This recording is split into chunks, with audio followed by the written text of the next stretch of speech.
তাহলে এই শক্তিগুলো আমাদের মধ্যে বিভক্ত করে এই সমস্ত অসভ্য আমাদের ইসলামবিহীন শক্তিগুলোকে ক্ষমতায় বসে আমাদেরকে নিঃশেষ করে রাখতে চায়, এটা বুঝতে হবে।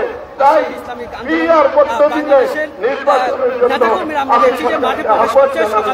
এই কথা বলে আমি আমার বক্তব্য শেষ করছি।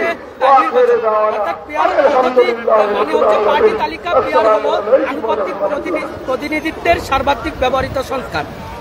ভোটাররা দলগুলির জন্য ভোট দেয় এবং দলকে তার দলীয় আসন বরাদ্দ করা হয়।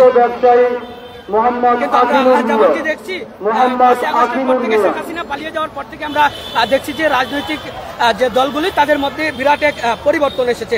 অন্তর্বর্তীকালীন সরকারের পর তারপর অধীনে নির্বাচনী ব্যবস্থা সংস্কারের লক্ষ্যে গঠিত বিভিন্ন কমিশন নানা প্রস্তাবনা প্রতিস্থাপন করেছে।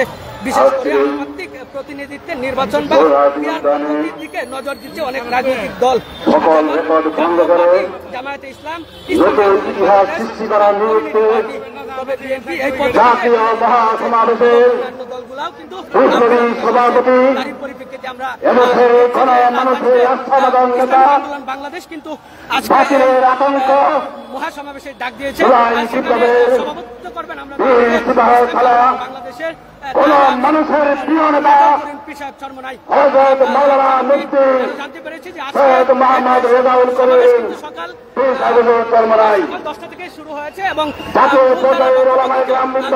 2টার দিকে জানানো হয়েছে। আপনাদেরকে দেখানো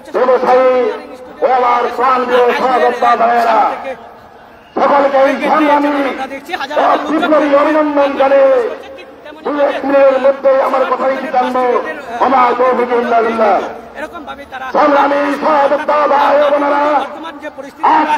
বাংলাদেশের মাটিতে নতুন একটি ইতিহাস রচনা হতে যাচ্ছে।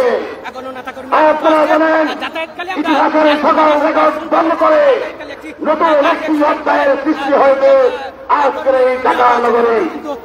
বাঙালি উপস্থিতি আপনারা জানেন জনকল্যাণে জনস্বার্থে মানুষের জন্য এই জাতির বাক্যের উন্নয়নের জন্য জাতিকে এবং এদেশের মানুষকে শান্তি মুক্তি নিরাপত্তা দেওয়ার জন্য আমাদের ডিপ্লোমি আমির অর্থাৎ কৃষ্ণবুদ্ধ বর্মনাই টেকনাফ থেকে তেতুলিয়া রোস্তা হতে পুরুলিয়া গোটা বাংলাদেশের প্রত্যেকটা মানুষের কাছে মেসেজ দিয়েছে